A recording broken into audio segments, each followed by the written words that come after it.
You said you talk about nature, right? I love nature. So maybe we want to like go to the woods. That'd be fire. And, like, take some like and get nature him, photos. Yeah, get him out there. Perfect. And like. Peace, I'm Yolanda Marie, or Yani for short, for House of Fluid Reflections, back with you for another episode of Artist Touch Talks, where we sit down with the artist, get to know them just a little bit better, and allow you to see them inside of their world, inside of what brings them to their art. So today I'm excited to bring you a very special guest, very multi-talented. Would you like to introduce yourself, sir? Hi, my name is Jesse Kersner, and I'm a body piercer at Infinite Body Piercing. Awesome. So one of our favorite starter questions is, who are you? Because the world is kind of imprinted on us that when we say who we are, we automatically just say our job. So our favorite question here recently is, who are you? And we take the job description off and everything. Like, who are you, the person?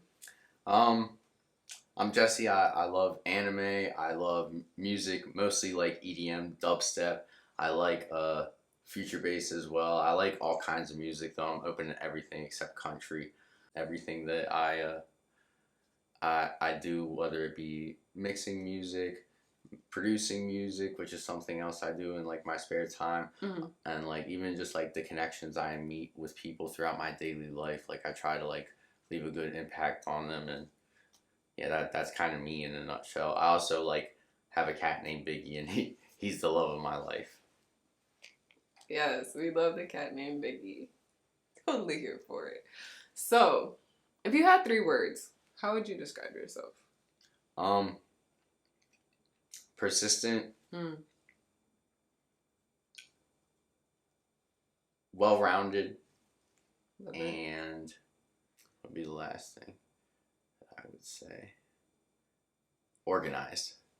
Love that. Persistent, well-rounded, and organized. I love that. And I love that even with your full self-description, down to earth, all of those things, like, those are things that we want to see more and encourage more of in all spaces. So I love that that's a part of you. So take us to where it began. I know you mentioned piercing. Where did that journey begin for you? So it's going to get a little, it started in a darker time in my life. My mom recently passed away. Like, sorry. I was, I appreciate your condolences. She's in a better place now, though. She was very sick, and I was content with letting her go. But, you know, I was kind of like, I was out on bail. Like, there was a lot of dark things happening in my life. My best friend robbed me, and I ended up getting caught up in some stuff that ended up giving me a record. But I got that record expunged thanks to piercing. I really had nothing to lose. I was arguing with my dad a lot. I was like couch hopping, and like I landed a spot to do like counter work. Basically, like, you know, running the shop behind the scenes, not doing any of the art or anything, but I was given that opportunity, and I moved in with my uncle at the time, and like I stopped like partying, and I stopped like, you know, getting high with my friends, and I ended up like kind of focusing on that, and then eventually it ended up to becoming a piercing what's it called, apprenticeship. And after a year-long piercing apprenticeship, I became my own piercer. I ventured out past my mentor and found a studio that I was at for a long time before I found Infinite. Awesome. Wow. And that story, like, heart-wrenching, and I'm so happy for you to be in a better place. And yes, my sincerest condolences towards your mom. I can relate. I lost my dad a few years ago, so yeah, I totally understand that when it's time to let go, it's time to let go, and that's what's needed, that's what's better. So I can definitely resonate on that. So, and my heart is so full for you that you found something that's helped pull you through that and everything. So we also like to touch on mental health here. So I think this is a mental health moment. Are there any other things like outside of piercing that really helped you pull through that period? Because I know how dark that can get. Like, were there any things that really were your solace during that time? I have like a small support group of friends. Basically, like my best friend Antoine Williams, he's always been there for me. the music scene. Honestly, like I went to a music festival one time and I made a couple friends and I never really thought nothing of it. But one day I hit them up on Facebook and stuff like that, and I was like, hey, I'm kind of going through some shit, and like I'm really alone, and like it would be nice if I could talk to you and stuff like that. And there are people out there, you make connections with them out in these places you wouldn't think really much of it, and then they almost become family. And then like I said, I got my cat Biggie. I take care of him. Like that's my child. That's my rock. Like I would do anything for that man. So like even like trying to like get through my mental health, like that was one thing that really helped me. I ended up getting him after my mom passed away a couple years after. I actually was already piercing by the time I got him, but like it was definitely like one of those things where it was like, after piercing, like I was able to like kind of like find other things to make me happy, like music, mixing music, and just seeing live music. Like live music is such a wonderful thing. Like it's a huge inspiration to me. Absolutely. That's beautiful. So I know you mentioned a couple of music styles that you like. Do you want to share some more with us? I know you mentioned some EDM. Do you have any other kind of music interests there? Any types of music that really draw you? It's mostly like dubstep, future bass. I like other music genres. Like I do love like old school hip hop. I have a soft spot for like classical music, believe it or not. Like awesome. like Beethoven, Mozart, like they killed it back in the day. And like now there's music artists and electronic music that are like remixing these songs and like bringing that genre into this genre. Like there's so many like cross compatibilities with music and stuff like that. And like what I love about like art, like just in general in art, like you go to these music festivals and like people they're either covered in tattoos or piercings too, like not just like not fully, but like some people got a couple of them, and like one art just kind of like molds in with the other, and it's just such a beautiful thing. Like I love it all, and it just all helps you get by. And like I said, you meet these connections with people that are like-minded like you. And also anime. I love anime. Anime has got me through so much. Any you care to drop? I know some of our viewers. Danganronpa, Fooly Cooly. What's another one? Steins Gate. You have to watch Steins Gate. Like most of the animes I watch are kind of on the shorter end because like I have a short attention span. Like when I want to do something, I do it. It's done, and then I move on to the next thing. Yeah. Okay. We love to hear it. Love to hear it. So I love hearing about your backstory with piercing. We talk about some of your beautiful additions, some of the inspiration behind some of your piercings or the stories. You want to share some about that? So, a buddy of mine, Rose, did this one, and Rose has honestly like been such a rock to me in the piercing industry. Like I remember I was going through some tough times. Sorry, give me a second. And like I was like really like almost contemplating hanging up my needles because like it's art, and there are times where you don't feel good enough at what you do, and it hurts, but we work through it every day, and we just go through it, and we go past it. And like I kept going to these classes that were offered at a studio called Freya Piercing. A guy named Matt owns it. He's such a lovely person. And it's just like I walked in there and I was like instantly inspired by it. And because of that, like I was able to like, sit down and focus and like really get into piercing and like dive into it. So I wanna thank Rose for that. Like you helped give me some inspiration to get back into it. And I'm just going to take it as far as I can. I love that.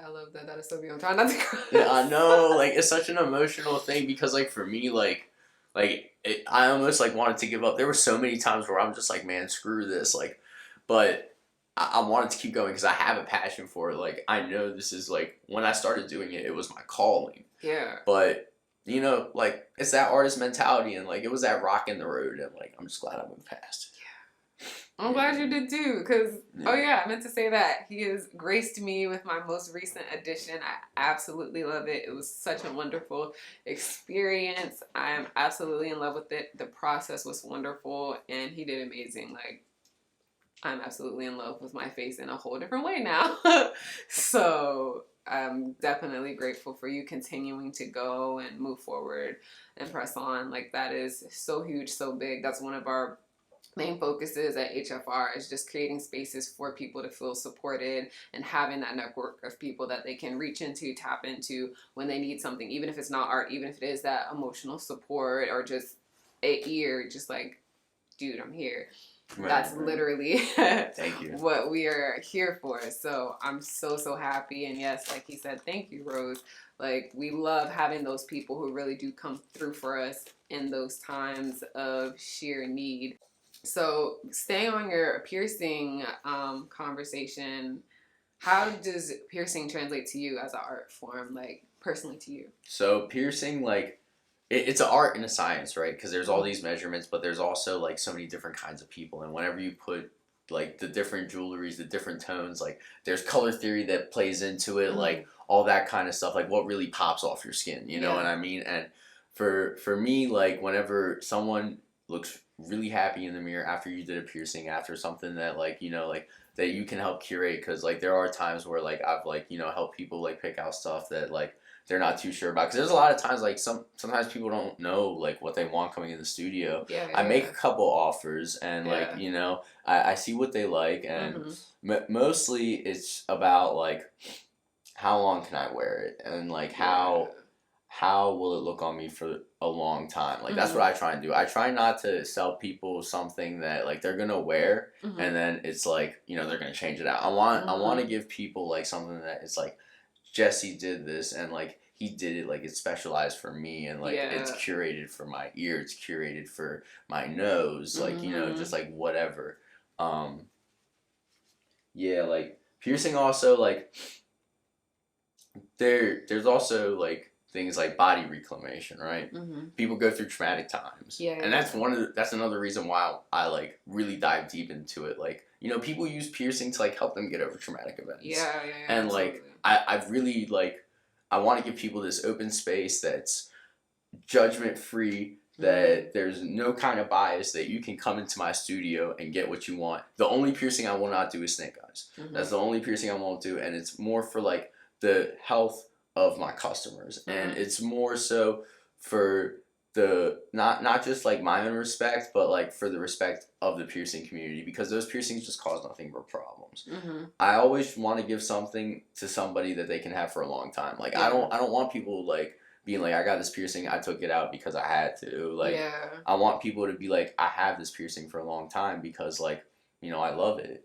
You know, that's how you should feel that, like not just about a piercing but about yourself. Like people, like they'll love the piercing, they love a little piece of themselves. You know, and that's another thing I like to like get into. Like it's self-love. Like it's a labor of love. Like it's something that can help you grow as a person, help something else grow as a person.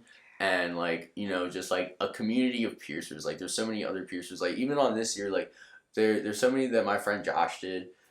Josh Morrow, he's a lovely piercer in the Maryland area. He's in Pasadena. He does amazing work, and he's been an inspiration to me since I started. Like he's done a good majority of my piercings, and like you know, like I talk back to him back and forth, and he tells me how proud he is, and like, you know, I'm just like, man, I'm doing it for the people. I'm doing it for like, you know, like the better of the world, because like, you know, if I can make myself better, if I can make these people feel better about themselves, and like, you know, everybody wins. You know? Absolutely. I love that. That's beautiful. That's a way that I don't think I've ever thought or looked at piercings, but I can definitely relate to that in a sense, because when I was younger, I went through an assault, and that was one of the main reasons why I fell in love with body art, because I felt like it was a way of, like you said, reclaiming yourself and reclaiming who you are. Especially like for me, it started with clothing before I was like, oh, I can go get tattoos and body modifications like that. Like, so I definitely love that that's part of the reason why you do that, as part of that reclamation process. And yes, loving a piece of yourself. Like if I love that piece of myself, that's one step further in loving myself as a whole. So I love that that's a part of the core of why you do this, and part of that story, and part of your purpose. Like that's so beautiful, and I love that so very much. So I have a burning question, Jesse. Okay. please explain to me because I'm so curious and I see them and I'm just like, So, this dermal piercing I got done by my friend Nick. And it was God, 6 years ago now. Yeah, it's been 6 years now. And basically what we do is some people use a biopsy punch, although it's not really recommended in most insurance policies. Like, I use an O needle. Basically what an O needle is, it's like a needle, like a piercing needle, but it's shaped like an O at the bottom. And what I do is I grab a piece of the skin after I've marked it, and you know, I've skin prepped it, and you know, make sure the client likes where the placement is and all that good stuff.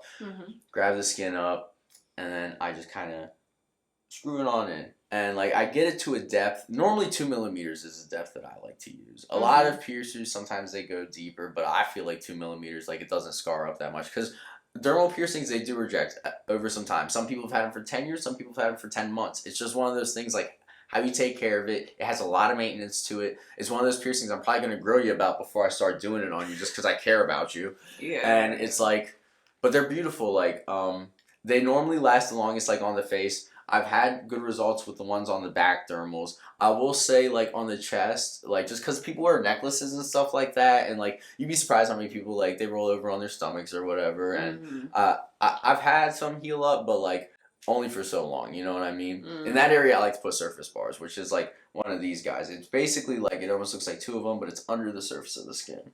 But anyway, a dermal, I'm getting off topic. A dermal, it has this little foot after I put in the O needle. It has this little foot, and what I do is I kind of scoop in the foot with like this tool. It's almost shaped like a shoehorn. Like, you know how you get a shoe in? Yeah. Like you got this thing, it kind of like backs it up like this. And what I do is like, let's say my foot is the dermal, right? I get the top part in the hole, and I got this like shoehorn thing, and I just kind of like pop it right on in. Okay. And it just kind of sticks and stays there. I normally tell the customer for like the first 2 nights, keep the bandage on it, and then like give it 2 nights, and then put a bandage on it during the night. Only at night, like for like the first like I would say couple of nights, just so you don't roll it out. Like, because you know people they sleep crazy. Like even I sleep crazy.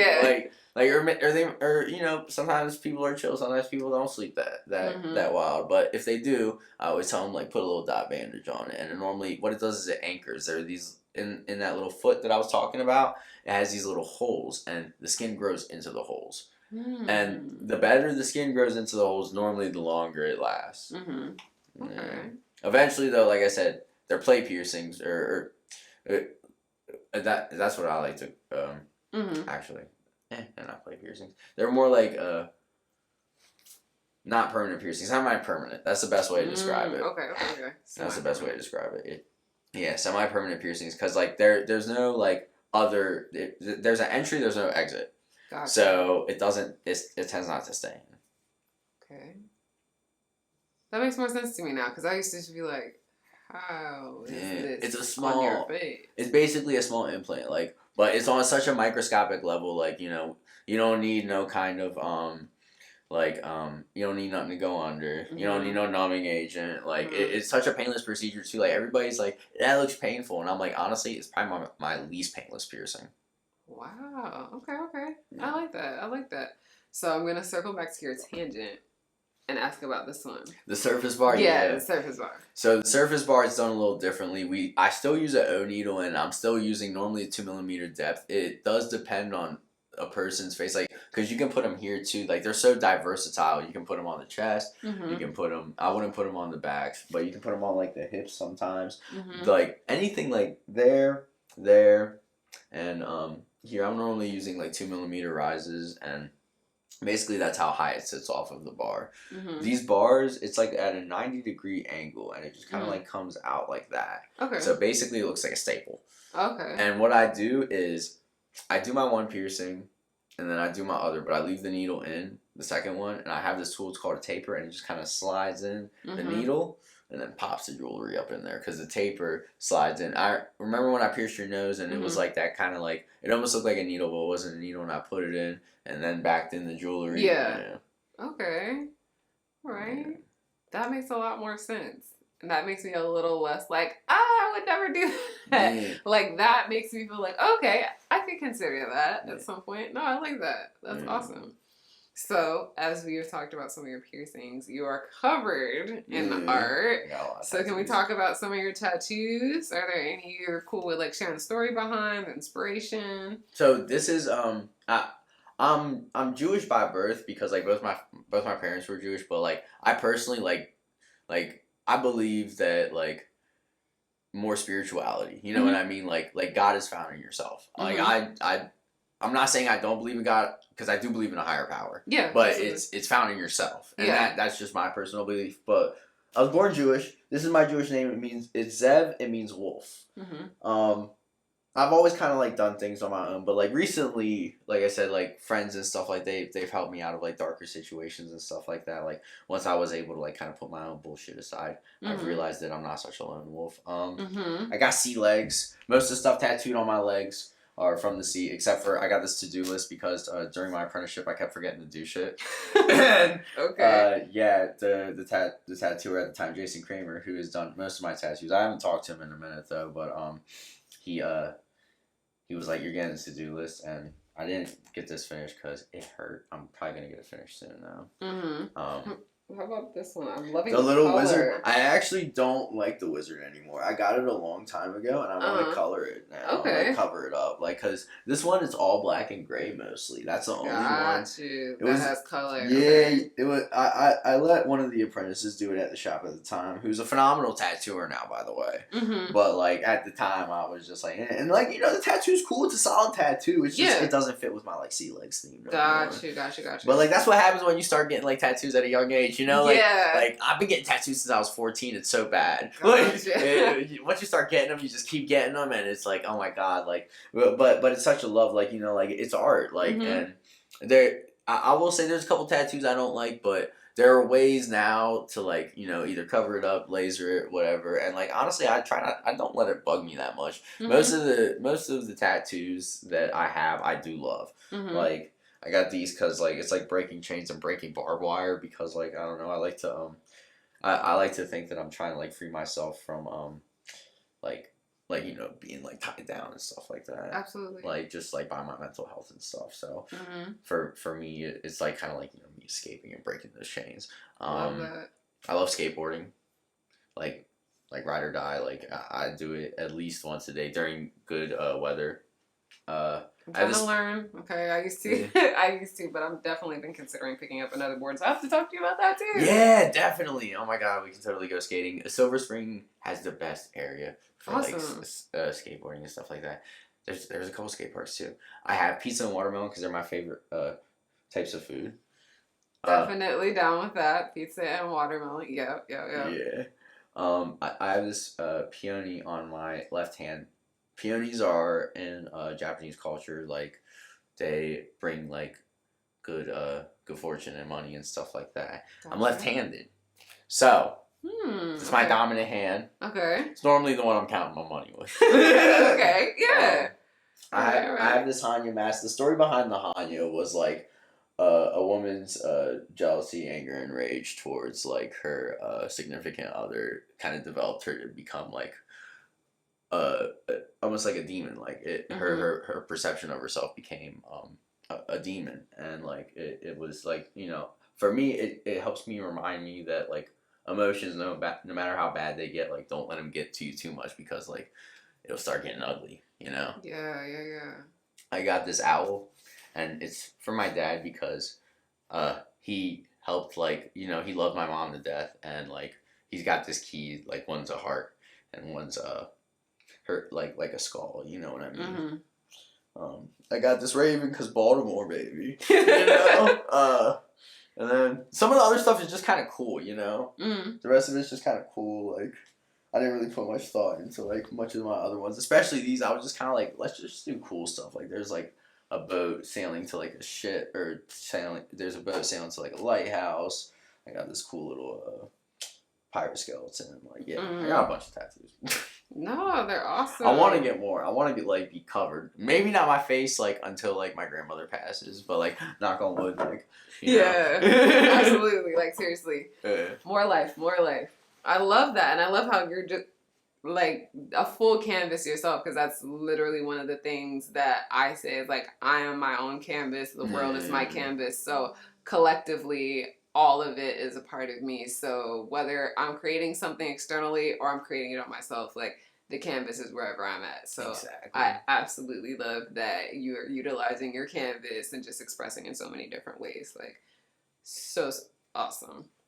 So what do you see, or what would you like to see for yourself, like moving forward, like next couple years in terms of like your piercing journey? Like, do you have any goals that you have for yourself? So recently, I actually just achieved a bunch of like goals that I've had for years. Mm-hmm. I was able to join the APP this year.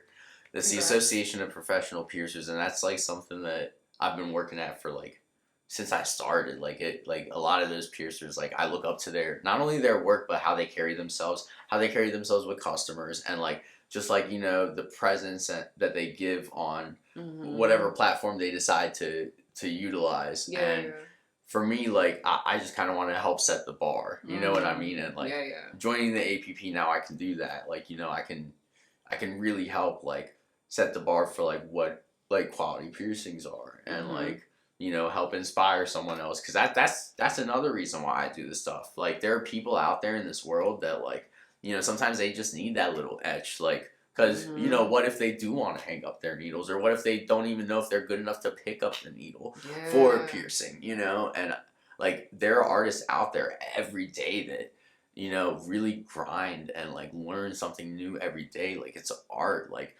it's never going to be perfect, but you'll get to a point where like stuff starts clicking and it gets really good for you, like, and you become like what you look up to. And that is something that happened with the APP. I became something that I was looking up to.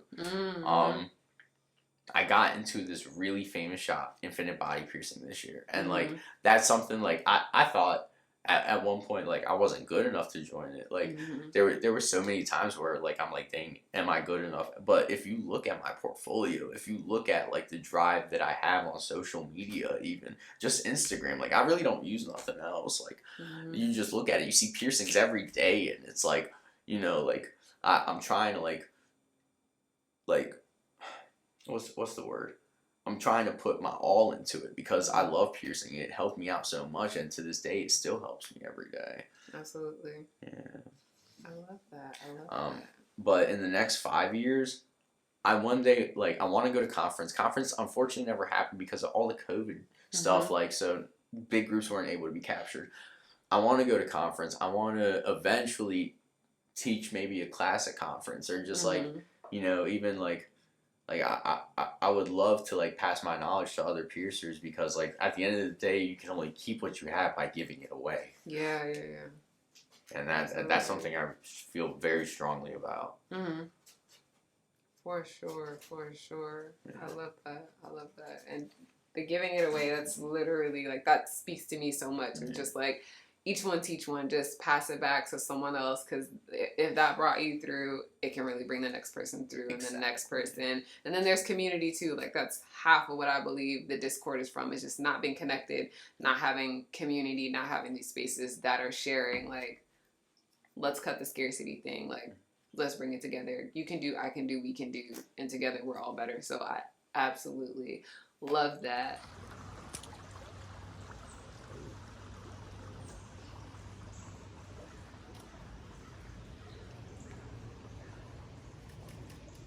My second favorite question to ask people is, do you have anything, be it something that you live by, or advice, or just some words you'd like to offer to either other artists, other piercers specifically, or just people in general? Is there something you'd like to offer, to share, that helps get you through, or that you live by? Art is art. It's not meant to be perfect. Like, every tattoo out there isn't perfect. Like I said, there are some tattoos that I don't like just because, like, I outgrew them. But, like, you know, there are tattoos out there that, like, you know, they ain't that bad. Keep trying. Like, just keep trying. Like, one day you're going to figure out that thing that's bothering you. And when you figure it out, you're going to be like, dang, it doesn't bother me no more. And just keep doing it. Just keep doing it. Just keep doing it. That's all I can say is like work hard. Just keep doing it. And every day, if you dedicate yourself to your craft, like your craft is gonna bloom. It's gonna blossom into something beautiful, something further than anything you'll ever see or ever think or comprehend. Because if you told me that I'd be where I am today 5 years ago, I wouldn't believe you. I'd still be getting high. Real shit. I love that. I love that. Well, thank you so, so much. Jesse, where can the family find you? Where are you on social media? It's Piercings by Jesse on Instagram. You can find me at Infinite Body Piercing in Baltimore, Maryland. We're at 807 North Howard Street. We're in the Mount Vernon area, and it's a lovely studio. I'm there every day from Friday to from Friday to Tuesday. I'm there from 12 to 7. Yeah. Beautiful, beautiful. Well, thank you, Jesse, so, so much for being here with us today. Your story was so heartfelt and wonderful, and I'm sure the family will probably have plenty of things to drop for you in the comment section. So we'll have to make sure we're going back and forth on that. But thank you so much for sharing a part of you, sharing your story, sharing some inspiration with us, sharing some information with us, because I have certainly learned a lot. I greatly appreciate you showing up. And family, thank you for showing up. We hope you enjoyed this episode of Artist Touch. Again, it's me, Yolanda Marie, or Yani for short, for House of Fluid Reflection. And as always, peace, love, and all that good stuff. And we'll catch you in the next one. We're out.